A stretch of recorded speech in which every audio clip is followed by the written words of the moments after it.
Hello everyone, Wyatt here, just dropping in to say I've decided to abandon the channel surfing gag from the previous 4 Real Rankings episodes due to editing fatigue. I don't know if the gag was beloved, but they will be missed. So enjoy these remixes of era-appropriate diz bops from here on out.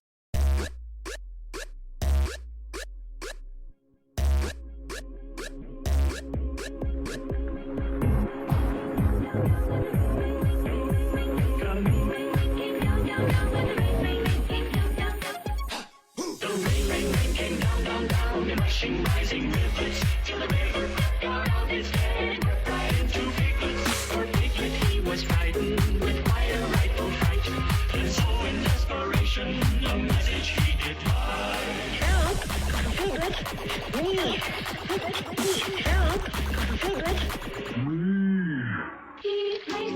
Hello everyone, and welcome back to another episode of Disney Reel to Reel, a deep, deep, deep delve into the Disney animated canon. I'm Wyatt. And I am the illustrious co-host, Rayleigh. And I am the wickedly talented Adele Duzzy. Oh crap, I just thought of one. I've been saving it for so long. Ah, man. I was thinking...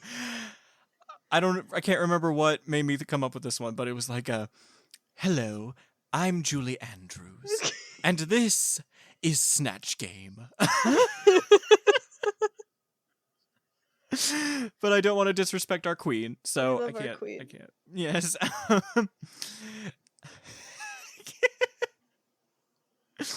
Oh my god, I'm so sorry, everyone. But this month we are doing we're doing something. We're definitely doing something. We're always doing something. We're always doing something. It'd be like that. We are continuing our rankings of the Disney animation eras, and we have hit our final bleak period. Yes, it is time for the Dark Ages. Or the Bronze Age, if you Or the want to be Bronze generous Age. about it. This is a period that I think a lot of people know about. Just This is by the one virtue I of it. grew up with. Really? Yeah, these are the movies that I think I'm most familiar with. These are the ones that I grew up watching. That's really interesting, because I think I managed to avoid half of these for a long time.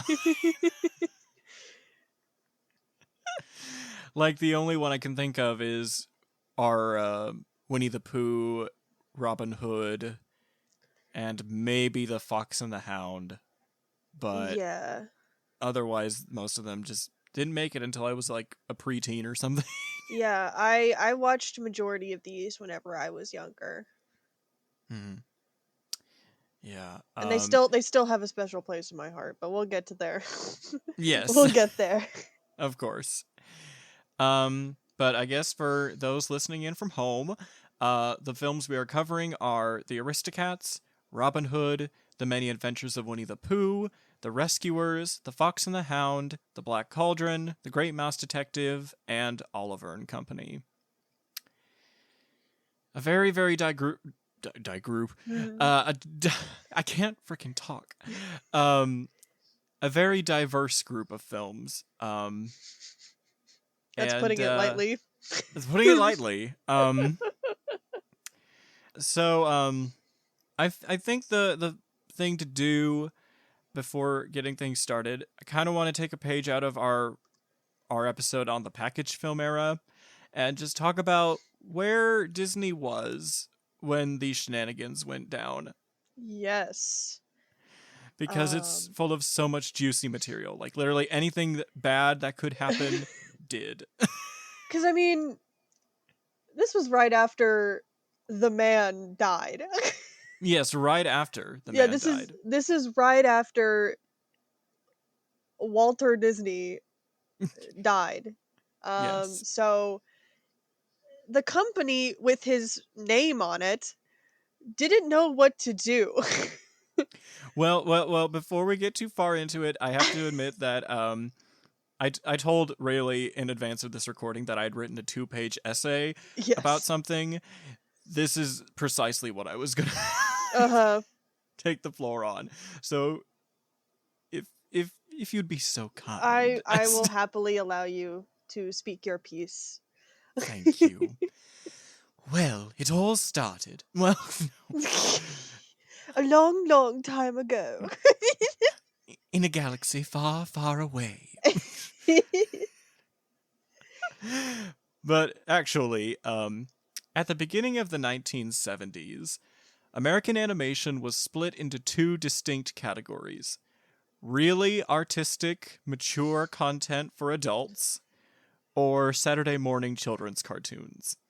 On one corner, you have filmmakers like Ralph Bakshi creating adult films like Fritz the Cat and Coonskin, which is a hybrid live-action animation film that references the Uncle Remus stories and satirizes blaxploitation films like Shaft, Sweet Sweetback's Badass Song, and Cotton Goes to Harlem.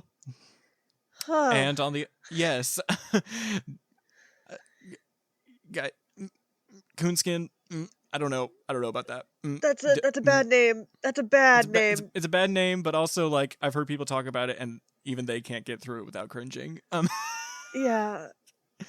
But anyway, and then on the other side, you have TV shows like Schoolhouse Rock, Sabrina the Teenage Witch, and Josie and the Pussycats.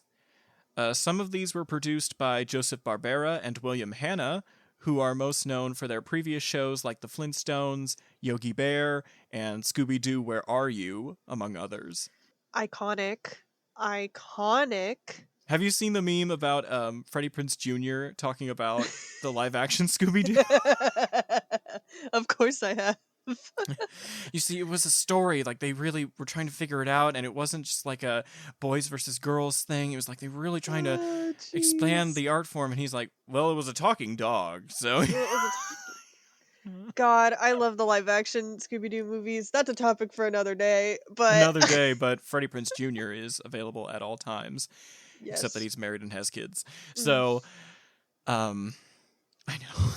Shocking.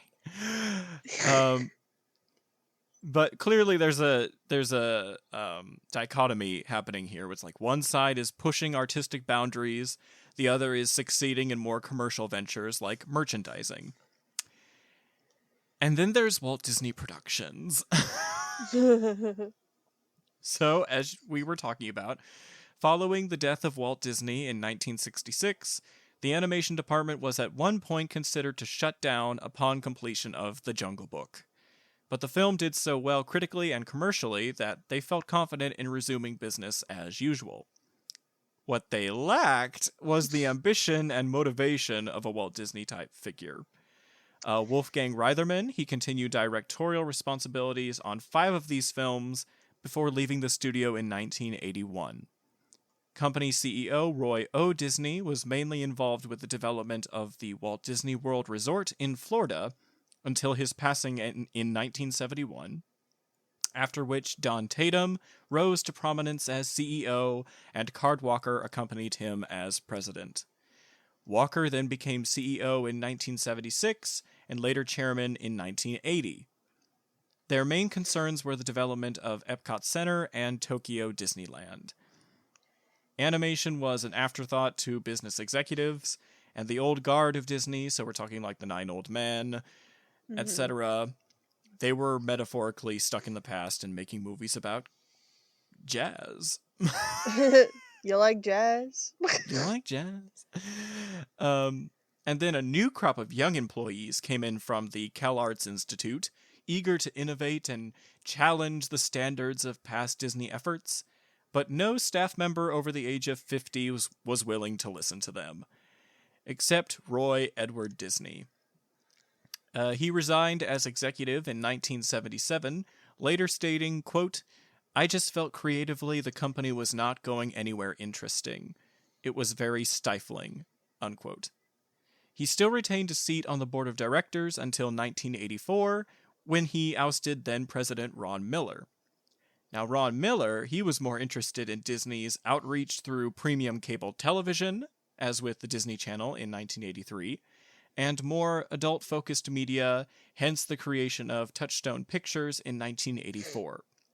This was antithetical to Disney's safe, G-rated content, And when asked what inspired him to spearhead this endeavor, Miller recalled, quote, "I watched the frustration with Walt, the fact that he had cornered himself by being a G-rated company while all these other companies are making films dealing with sex and things like that. We had tunnel vision, and we could not break apart from that. One day, Walt called and said, 'I've got a film I'm running tonight. Why don't you come on over?'" The Walt impression. It was really good 3 years ago. So Diane and I, referring to Ron Miller, we went over there. The film was To Kill a Mockingbird. When it was over, Walt said, "Damn, I wish I could make a film like that." But he couldn't, unquote. Jeez. Roy E., he was not pleased with the lack of Disney brand integrity going on, as well as several hostile takeover attempts by corporate raiders like Saul Steinberg, which Miller failed to handle appropriately. So in 1984, Disney, Brendan Shamrock Holdings CEO Stanley Gold, and shareholder Sid Bass all organized an oust for Miller. In his place, Michael "Da Man" Eisner, Frank Wells, and Jeffrey Katzenberg were brought in to revitalize the company's divisions, allow the young staff members to make their mark, and abandon that age-old question. What would Walt do? And scene. Beautiful. Beautiful. Thank you. But yeah, that's the Disney that we're dealing with in this era. Yeah. Well, I guess the question that I wanted to say for the end, I could probably raise it now. So we've gone through 4 rough patches in the Disney studio history. Mm-hmm. And I'd say that of those, 2 of them, we're like, okay, they've kind of got some good qualities going on, but, it's still a rough time. I really feel like this era is more connected to the recession than any other. Yeah. Honestly, I would agree. So many false starts. This era is very similar with the recession and the fact that it's trying to keep doing what they did in the past. Mm-hmm. And it's just, they're trying to do that when they should be innovating. Yeah. And they're not. Yeah. And well, then it just whenever sounds they, like it's and then like whenever that's they just did what try, happens when they let business-minded people yeah, spearhead what they let them spearhead their creative divisions. yeah, and that's why it didn't work, because you need creatives to spearhead creative projects. You can't have merchandising people in charge of stuff. Otherwise, it won't do well. I mean, whenever they did try to innovate, it got severely slashed. Cough, cough, Black Cauldron. Yeah. And Well, I mean, hey, even when Walt was alive, I mean, they got slammed for Fantasia, Alice in Wonderland, Sleeping Beauty, yeah, very artistic projects that people just didn't appreciate. yeah. And it's really unfortunate because there are good films in here, but I feel like they would have been much better if they had been allowed to be artistic pieces rather than just getting a movie out there to get a movie out there. Yeah. Yeah. Because that's what Disney did. Get movies out. So, Well, it's interesting because I feel like before Da Man showed up, I feel like they didn't have as much pressure put on them by anyone other than Walt, honestly. yeah, good old Uncle Walt. Good old Uncle Walt. And it's just like, I understand that we're a bunch of like Gen Z kids. We're basically like Gen Z kids that are like queer and have like mental stuff going on, but mental even illness. quote unquote. But because we know enough about Disney, I feel like we are entitled to the opinion that like these guys, they only were interested in making movies that they wanted to make. Yeah. They didn't think about the implications of like how they be received by audiences or what their target demographic should be. They just wanted to make movies about cats doing jazz. They just wanted to animate the cats doing jazz. But yeah, I guess any other takeaways from the era before we break things down? I don't know. I think that's as much as I can say before start getting into my opinions on the actual movies. So Okay, well then let's get into it. So for those of you who know or don't know, my tiers will stay the same. We're going from my shiz to respect and appreciate to ite to dud to chicken little. all right. So I'm really liking the letters. So mine Okay. are staying the same. It's S A B C D F. And S is the best. F is F.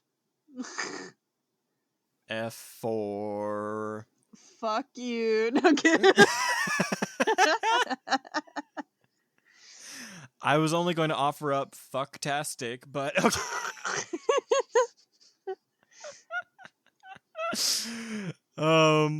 But yeah, all right. Enough beating about the bush. We can begin discussing the Aristocats. Okay. Aristocats. My beloved. I am Aristocats is genuinely one of my like comfort movies. It's what I go back to whenever I'm like feeling like stressed or down. I love the Aristocats. I put it in A tier because I love it. However, I can recognize there is in fact a very bad like racial stereotype in And it. it's so like superfluous. It's so unneeded. like It's why so is he unneeded. there? There was no point. It was just Just- casual. Like Just let the cat play the piano. Why you gotta make it racist? why do you have to give him the voice of Tigger? Literally, like just let the cat play the piano. For pity's sake, just let the cat play the piano. Don't make him do the Oriental rift that isn't even Oriental. Like, come on, man. Well, I was just about to say, like, that one line, that goes up there with girl bossed her way out the window. Yeah, it's just it's so okay. But other than that, The Aristocats is a very lovely movie. I really like how I mean, the main character is a single mom. Like you don't see that very often. And then she's like not even like depicted as like being like incompetent or anything. She's just a good single mom to her kids. She's fabulous. Yeah, and she's fabulous. She takes care of herself and she's just like she's sophisticated. She knows what she wants. And like she's like and like both O'Malley and her are like very realistic. And like they realize that they probably can't be together, but they just enjoy the time that they do have together. Um and you know, they just try to like do the best for what's the best for the kids. And I don't know, I just love this movie and the song slap. I will say I don't like the asides with the dog characters, Who does? like Lafayette and what's the other one? I just remember one Napoleon. of them is Lafayette, like Napoleon and Lafayette. Yeah, like that's like definitely a detriment to the movie. But otherwise it's just a really nice jazzy movie about two cats falling in love and then they have three kids. And I don't know, it's nice. I like it. So it goes in A tier. Okay. I will go ahead and say that I think I was looking for everything other than the characters because they are primarily what makes me come to the consensus that this movie is as bland as a saltine cracker. Sad. Because everyone is so good and kind and considerate. Nobody ever tries to undermine anyone else's schemes or machinations or anything. Um, in fact, Roquefort, I think, is the most effective character. He is the best. Okay, I do love Roquefort. Roquefort is a great addition to the movie. Yeah, and I mean, like, Sterling Holloway, he just brought his own flavor to the movie, Yeah. and I appreciated it. But everyone else, it's just like... Gee, your R's are like sapphires. Ugh. Shut up. That's a great line. I will literally fight you. I'm not very sentimental about this movie. I'm not gonna lie. And meanwhile, I am very sentimental about this movie. And it's just like Edgar is such a dumbass. Like, But that's what's funny. I don't think it's funny. I don't think it's funny that he never like thinks like, oh, sure, she's going to give this money away to her cats. But cats don't have bank accounts. Therefore, you will be responsible for the cats. You can use the money however you please. I think it's hilarious that he's just a dumbass. I did not find it funny. Especially because he is the reason why we have those two dog bits twice. That is true.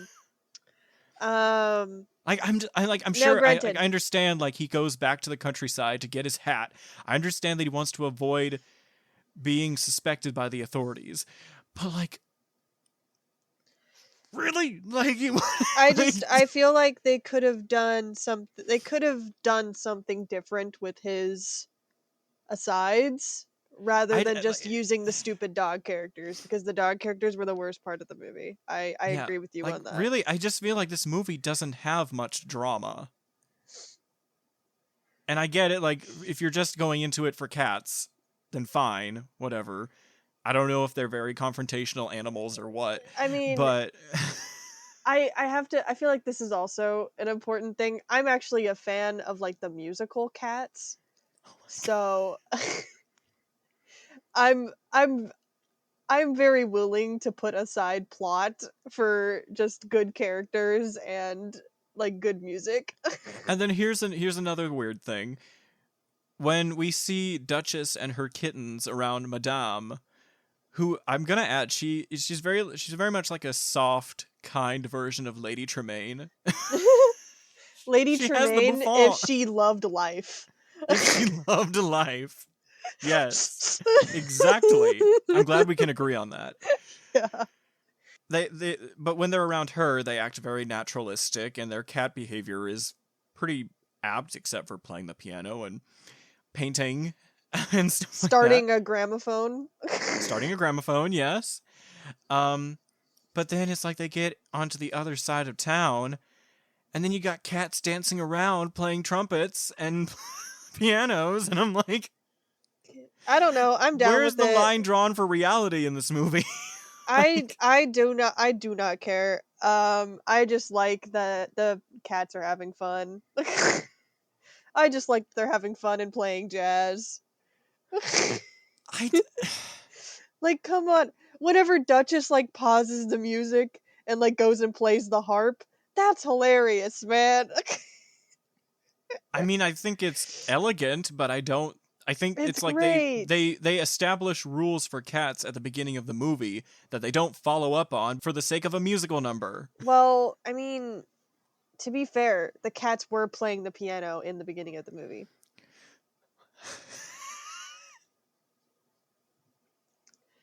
And they were singing. Who is training these cats? I believe Duchess is. She understands music theory?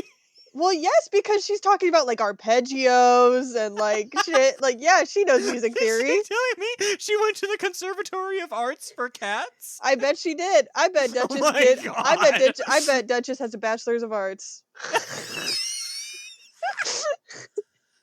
Oh my I God. bet Duchess is an educated lady.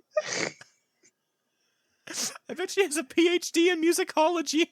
I guarantee you she has a PhD in music theory, music composition. God, she's a cat. Like Okay, I and can get behind her being prim and proper and sophisticated and stuff like that. It's just the fact that she knows how to play the piano. She instructs her kids on like painting. instrument and singing lessons. That's where you lose me. I don't know. It just sounds like you don't have an imagination. Fuck you! I have the kind of imagination where I'm like, if they're gonna have these cats sing, then we better have a scene where these humans can talk to their pets like people. I don't know. It just sounds like Like, I'm you're- on the level of like Alice in Wonderland, okay? Like, like I'm cool with like animals wearing clothes. I'm cool with them talking in general English. I'm just not cool with them being animals around humans and then being humans around other animals. I don't know. It sounds like a skill issue for you. So. Oh, shut up. I don't think I've come down on you this hard for anything. Hello, have we forgotten Chicken Little? Oh.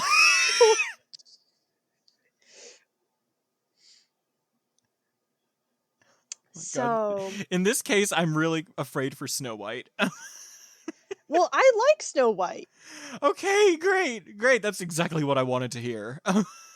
Because- Yeah, I don't hate on your favorite movie. So how about you shut up?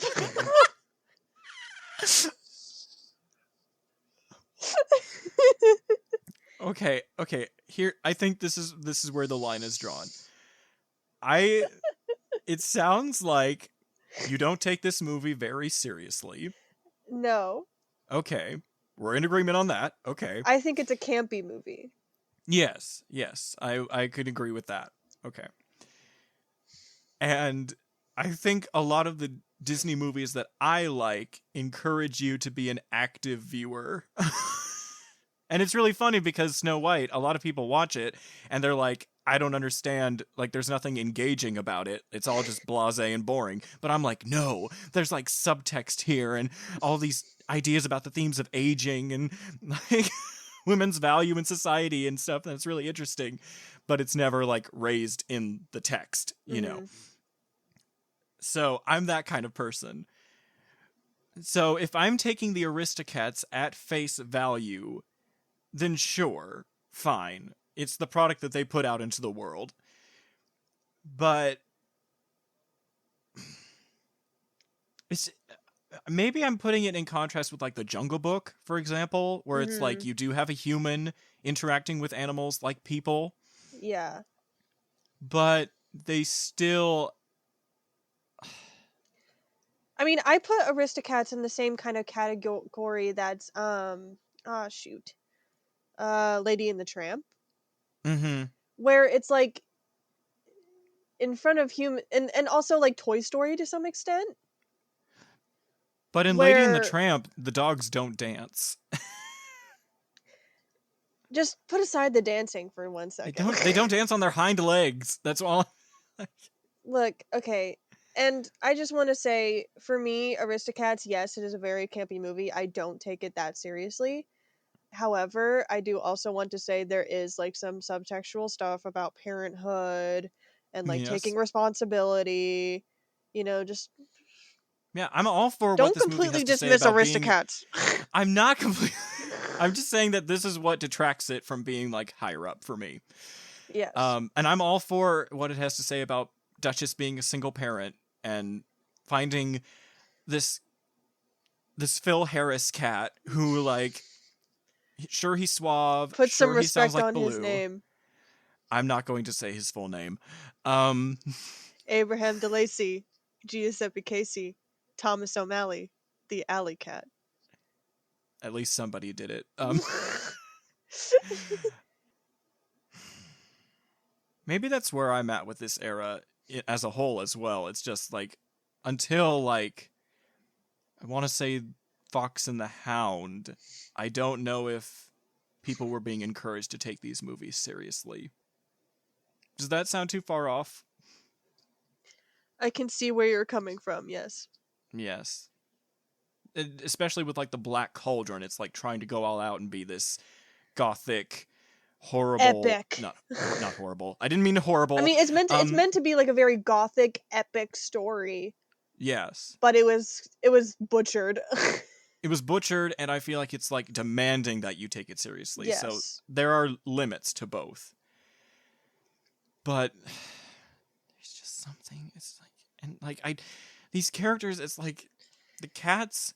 They might as well just be like little versions of Jane and Michael Banks. And it's just, Okay, Berlioz, Toulouse, and Marie are adorable. their designs are very cute. Yes. I love Berlioz, Toulouse, and Marie. Mhm. They are they're the quintessential siblings, honestly. I'm sorry. You sound like the guy that was like there was a. Remember when Train was a popular band? Somebody in a documentary, like a legit documentary, said this about them. They were like, they're the quintessential American band. Shut up. Oh my god. Thank God we moved past that. Thank God we moved past Train being the quintessential American band. Ugh. But I'm sorry. That was all I had to say. Go on. It's okay. I just like their sibling relationship, how like, obviously they like fight and like mess with each other, but like they do still like care about each other and stuff. Yeah. Well, actually, here's an example of something that I have a problem with that could be improved. So, is it Toulouse who's the tabby cat? I believe so, yes. Let me just make sure. I do get Berlioz and Toulouse mixed up. Toulouse is the painter. Aristocats. Toulouse is the tabby, yes. Okay, great. Yes, he's the one So who they paints. have that little side gag of him trying to be brave and stand up to other like cats or whatever, Yes. Yeah. Because he can't hiss. Yeah. I have a problem with that because it's just a gag. It doesn't lead to anything. Yeah. And I think one thing that would help is if he had some involvement, however major, however minor, in the battle against Edgar at the end. Yeah, I do wish that they had like taken that bit and like brought it back in like a meaningful way. That is also something that I have a problem with in this film. Yeah. Because it is like it's a bit where it's just like this should come back in some way. Like he should figure out that he's actually able to hiss and like, actually learns how to, buff up and like look scary to protect his family. But yeah, it doesn't happen. Yeah, no. And also, like, this movie gives a crap about Paris for, like, the first 5 minutes, and then just, it could be set in, like, Podunk, Iowa or something. Like, they only brought in Marie Chevalier for that first song, and then they were like, okay, this is just any countryside, any... They may as well have put these character cells on actual, like, paintings of Paris. Yeah. But I don't know. I like it. All right, I'm not dissing on you for liking it. Just so we're clear. But I do want more from my Disney movies because I know that they can do it, and I understand that at this time they were grieving still because of Walt, but like they could have done more. So for me, I'm going to put it in the dud category. Skill issue. Anyway. Shut the hell up. Next on our list. Well, no, trust me, it would not go higher than It. Okay, just Mm-hmm. but I cannot in good faith put it higher than that. But for right now it's dud. Mm-hmm. Whatever issues I have, moving on, Robin Hood. Anyway, Robin Hood belongs in S tier.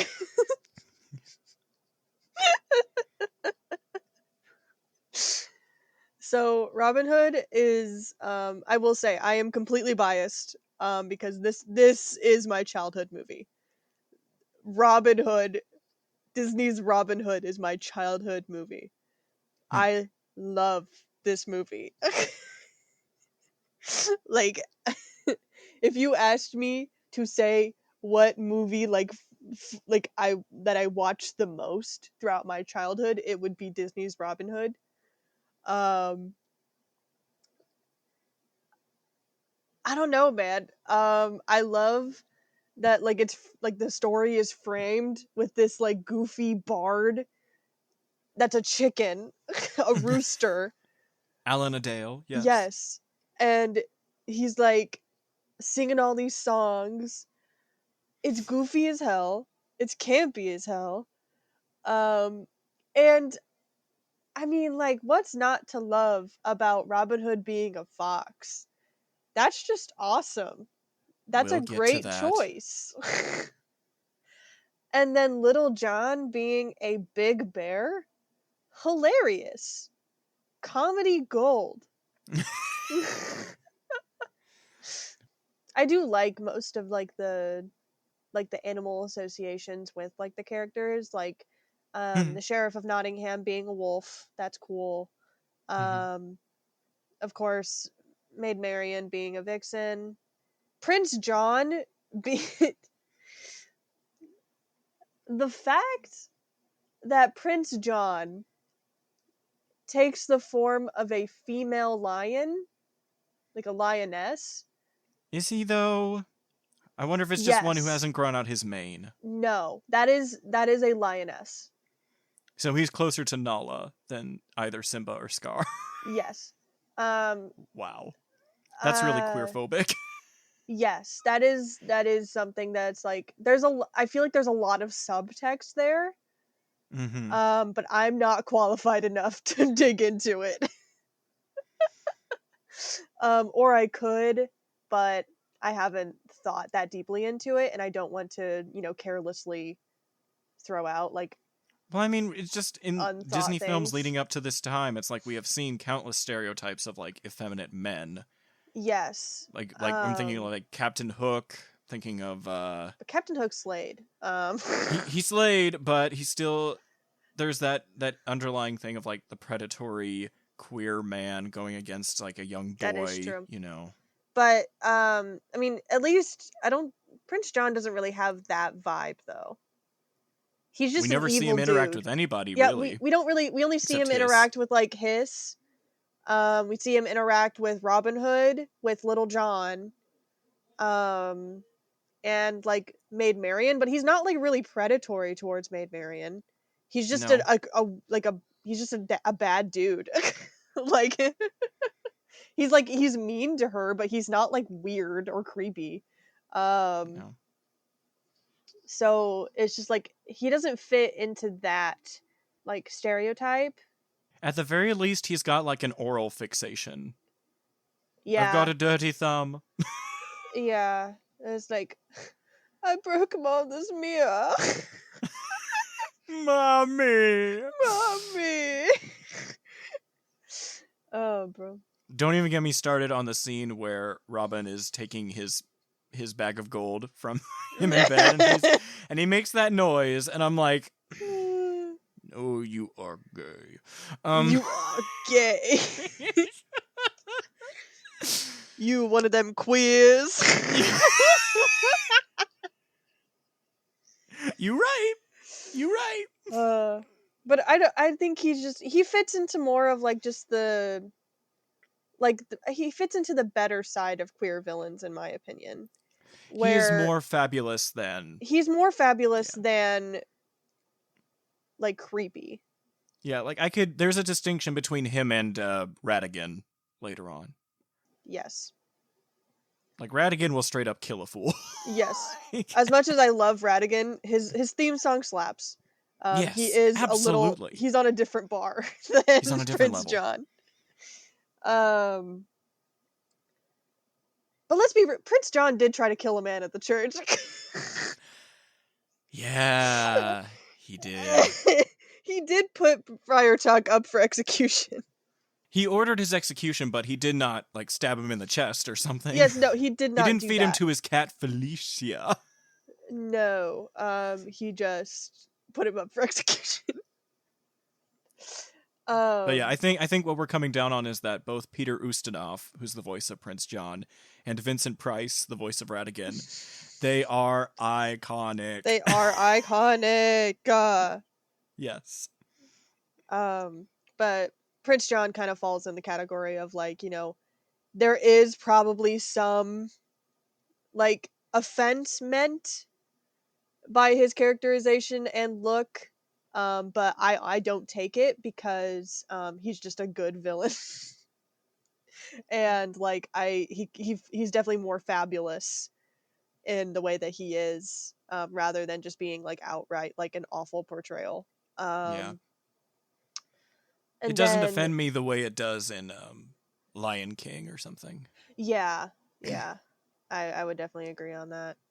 And then Like my God, my voice. Excuse me. That's actually really interesting because it's dealing with a situation where two kings, two lions, two effeminate lions are put in a position of power, and we're led to believe that they don't support the natural order of things, and that there is a cycle and they are undermining it and they have to be vanquished. Only Prince John doesn't die at the end. yeah, no, he just goes insane. Well, they end up in the royal the rock pile. Yeah. I was mostly sorry. referring to whenever Hiss was like, "You're burning your mother's tower." And now, look what you've done to your mother's castle. And then like he's like sucking his cum, he's sucking his thumb. That's the best Freudian slip. I'm sorry. Fuck.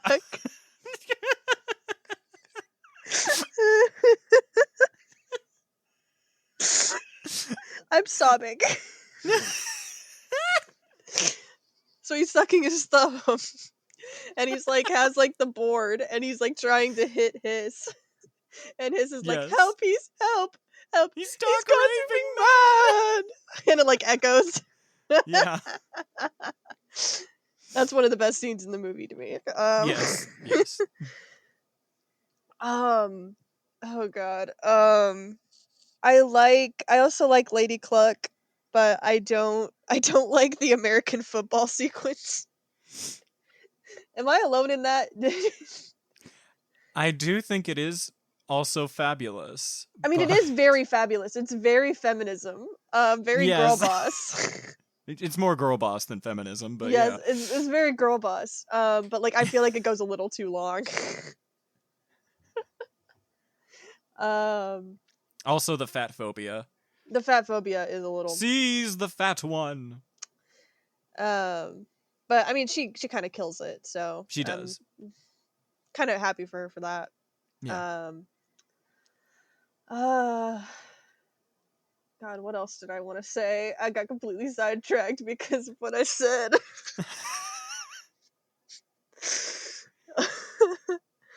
And the fact that Sir Hiss is a snake, pretty funny. He's Caw. Come on. It's Caw. It's a different voice actor, different Yeah. colored skin, but it's Caw. I think that's like about like it, with like character stuff. Most of the songs in this one, the ones that I like are the ones that are like sung by the Rooster Bard, but I didn't really like the love song of of this movie. It's just kind of bland to me. I feel like it's really weird. Like, this is one movie that I really enjoy, like, the soundtrack to. And it's really weird because at the end they reprise that song as they're walking out of the church and stuff. Yeah. And it very much sounds like a hippie, like luau situation. And I'm just like, Yeah, is that like, the tone we want? The love song of this movie is just very strange, and I And when it's going like, ooh, and I'm like, should this be performed at Woodstock or something? yeah, it's just like, yeah, it's just not my cup of tea. But Yeah. very well performed. I'm not saying it's a bad song. It's I know. just But I fun don't think it fact, fits in this they movie. originally wanted Robin Hood to sing that song, and it was going to be like a full-on like ballad, like 4 minutes long. that would have been bad. That good choice Mm. not doing that. I don't think I would have liked that. I've heard the recording, and it's very, very gorgeous. I mean, I'm sure it's gorgeous, but I don't think it would have belonged in this movie. Probably not. But I've heard that the vocalist, he did such a good job that the people in the booth were like, like burst they into sobbing? tears. Yes. It was either that or they he got a round of applause afterwards. But it was that good. So I mean, I'm sure it would have been a beautiful number, but like, I just don't think it would have fit in this movie. fair enough. But I mean, I am like very nostalgic and sentimental about this movie. I adore it. I still watch it. I go back and watch it regularly. It just makes me feel nice and safe and warm and very happy. I'm very autistic about this movie.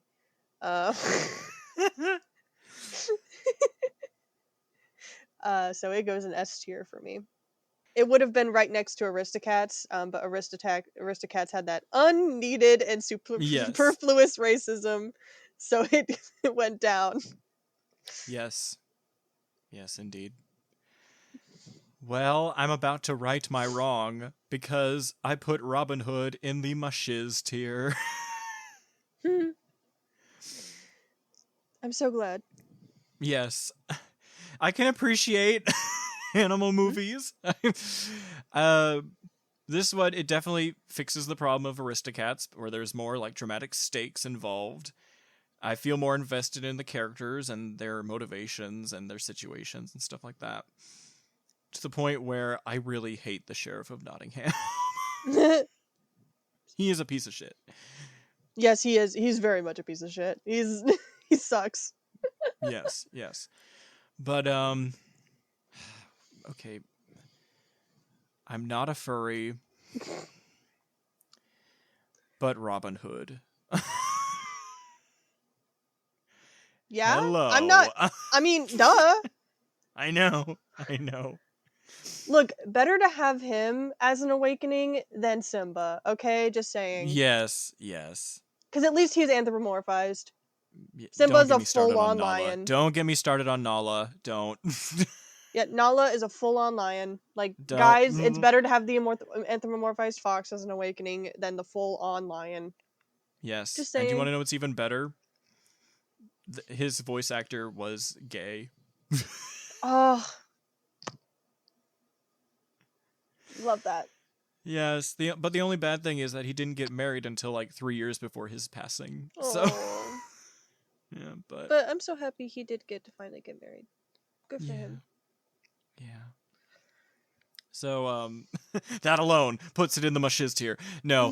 But no. The music is also very, very memorable and catchy, even. I understand that originally they wanted to make this movie more like a Butch Cassidy and the Sundance Kid kind of movie, where it's supposed to be like in the American West or things like that. But I'm happy that they kept like the English side of things. I'm very happy that they kept it very English. It just wouldn't have been the same. No, it really wouldn't have. I think there were some sketches where they had like foxes dressed up as Native Americans. Ooh. So, yeah, good call. Good call, guys. Good call. Dodged a bullet on that one. Yeah. But yeah, I think I'll go ahead and say that barring one other movie, this is my favorite of the era. And I'd say it's primarily because this one is more original than the one that I would put higher than it. I would say, like, I mean, I agree. This one's my favorite of the era. Yeah. So I have good taste. So yeah. Good game. Mhm. So then we can move on to the Many Adventures of Winnie the Pooh. Yes. Okay, so this is the iteration of Winnie the Pooh that I am more familiar with.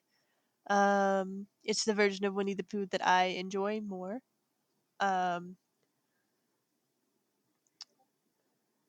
I guess, like, I mean, like the other one, I don't have like a lot of specific thoughts because most of this is like it's clouded by nostalgia, just like Robin Hood and the Aristocats. But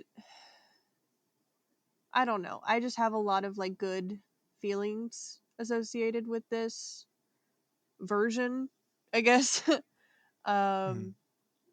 It's very classic, and it just makes me feel all nice, warm, and fuzzy, like I'm about to settle down for nap time, and I get to watch Winnie the Pooh,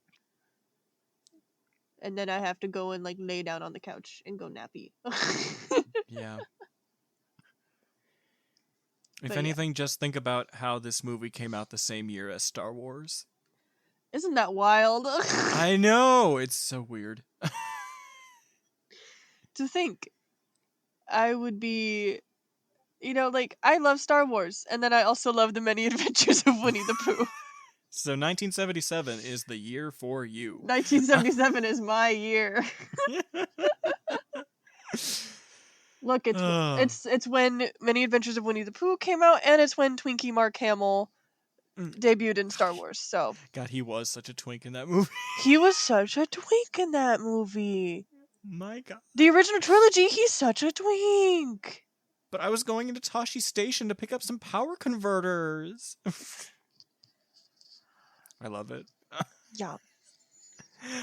Um, But yeah, Winnie the Pooh, I put it in B tier. Just because like nothing about it is like really super innovative. Or it's like, not it doesn't have like the same like grip that Robin Hood does have on me. But I mean it's it still, does skew her a bit younger. yes, it is like very much for younger audiences. But I mean I think it does that well. So I would still put it like in B tier. So it's still a good movie, but I mean it's not for my age group. And I mean I still do enjoy it though. Also, do you believe the characters to be like symbols for like various mental illnesses? I mean, I see the merit in that, but I I mean don't like doing that. I don't like that interpretation because it feels like you're putting like way too much Yeah. critical thought into Yeah, that. that's where I draw the line. So Yeah, like I mean I can see where the interpretation came from, but I don't personally ascribe to it. yeah, neither do I. I just like Eeyore. He is depression incarnate. Head empty, only Eeyore and Tigger. Say what you want about everybody else, but Eeyore is depression. Eeyore is obviously depression, like just no one else matters, it's just Eeyore. Yeah, but I do appreciate that he's the kind of depressed character that like he still gets to be part of the group. He's Yeah, not and like he's still ostracized. included and he still like has fun. But like Yeah, just like in his own way. yeah. Uh, okay, I'm gonna go ahead and put it out of the way. This is the one movie that I would put above Robin Hood. That's okay. Yeah. Because it is the most quintessentially Disney movie on this roster. Like, later movies coming up, you could be like, okay, maybe that's a Don Bluth movie. Maybe that's like a DreamWorks movie, if we even want to be that generous. But not like Shrek. I'm thinking more like Prince of Egypt or something like that. Oh man. Yeah. Prince of Egypt is art. Yeah. But I'm so glad Prince of Egypt has had like a renaissance yeah. recently. It's art. Non-denominational people can appreciate it now. Yes. I grew up atheist and I still love Prince of Egypt. Like, come on. It's just a good movie. Yeah. I haven't seen it, but You definitely should. yes. The But Winnie the the Pooh. music is so good. But yes, Winnie the Pooh. um really I the only thing that gives me trepidation about it is that 2/3 of this movie were made in the last era. So Mhm. so Yeah. so Robin Hood would be at the top if Winnie the Pooh was like completely constructed in the 70s, which it wasn't. So Mhm. but yeah, I just it hits that really interesting cross section between like, yes, this movie is made for children, but I still feel like adults can get something out of it. Yeah, I definitely agree. Yeah. Like it doesn't feel condescending or patronizing, and the colors aren't very flashy. It's a very natural palette. Mhm. The songs are adorable. Perfect voice cast. Yes. Absolutely stellar. Hard Stacked. agree. Hard Um, agree. yeah. And I am the rabbit to your Tigger. So Exactly. yeah. Yeah. Tigger will always be my favorite. Yeah. I like him. It's just, yeah, he is too like high energy for me. Look, it's the ADHD. And it's funny because we're both autistic, and yet, like, I mean, it's like, look, I have the ADHD. I don't know if you do. I don't. So Yeah, I have it. So that's yeah, where the division is. yeah, yeah. Also, Sherman Brothers killing it. As always. Yes. I don't think this is on the level of like Jungle Book or Mary Poppins, but Yeah, no, it's up there. but it's good. Yeah. And I just love that everyone can be friends here. And not like the real world. Yeah. Yeah. And on that note, let's move to the rescuers. The Rescuers. Okay.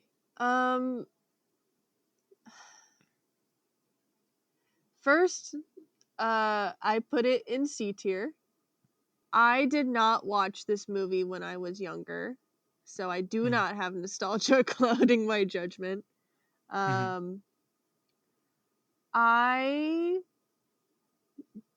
don't know why, but I didn't like this movie that much. I guess like it just felt really boring. The pacing was off. Yeah, I think the pacing was off. And there weren't like bangers to really stand out music wise. In my opinion. Yeah, there was only one song I liked. Yeah. And so it just kind of felt mediocre compared to everything that's higher than it. So that's why I put it in C tier, because like I don't think it's bad, but I don't find a lot of particular enjoyment in it. So I just kind of put it in C tier.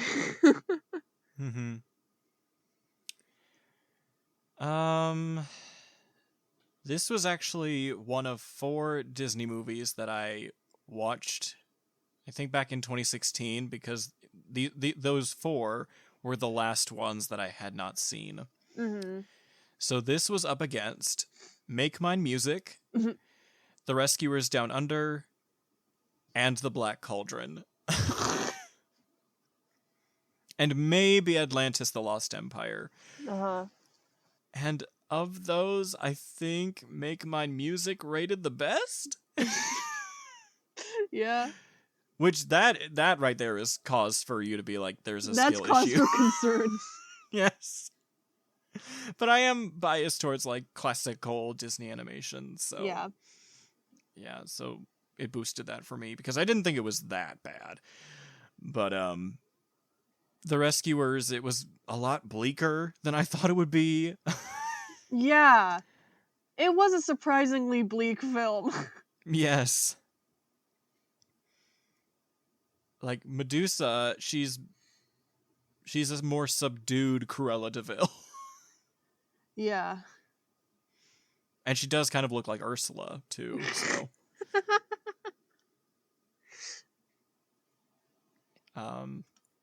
but my favorite thing in this movie was Miss Bianca. So Valid. she was the real girl boss. We do love a good girl boss. Yes. Yes. And then Bernard was her sweet little cuck. But I did love their relationship, so Yeah. And then it gets even more cucked in the sequel. I haven't seen the sequel, so Okay, well then just be prepared. It gets more cucked. okay. That's Rescuers Down Under? Yes. Okay. But otherwise, my favorite song was "Someone's Waiting for You," even though it did feel about as what's the word I want to use? Like it's kind of like, hold on to your hope, child. We'll get you out of the situation. The day will shine bright with the upcoming sunrise. You know, like whatever. Yeah. That kind of generic optimism song. Yeah. Yeah. Like you could hear that shit around a campfire and it would make more sense. I just kind of like the music was so like basic that I just kind of tuned it out at some point. And it really bothered me that at that point they reused animation from Bambi. Oh. Like literally he and his mom were out there in that bayou. Yeah. And it was from the exact moment where she raises her head to be like, quick, the thicket. Right before she's fucking shot. Yes. They've always pulled that shot. I don't know why. It's just really beautiful scenery. But I mean, seriously, like that exact shot. It's in Sword in the Stone. It's in Jungle Book. It's in this movie. It's so funny. They love watching Bambi's mom get anxious They love and running away. I'm sorry. They love her moments right before death. Yes. Oh my god. But yeah, and then everything else kind of felt grimy. Yeah. Like New York felt grimy, the Bayou felt grimy, Snoops felt grimy. And it makes me sad because he's actually modeled after a Disney historian, so I'm like, I don't know how to feel about that. But yeah, otherwise, I decided to be generous and put it in the respect and appreciate tier. Mm-hmm. Because the things I liked about it, though few, were enough for me to be like, this is cool. Actually, you know what? No, I'll put it an 8. I'll put it an 8. All right. Because I like those things, but I don't have strong enough opinions about them. Yeah. All right.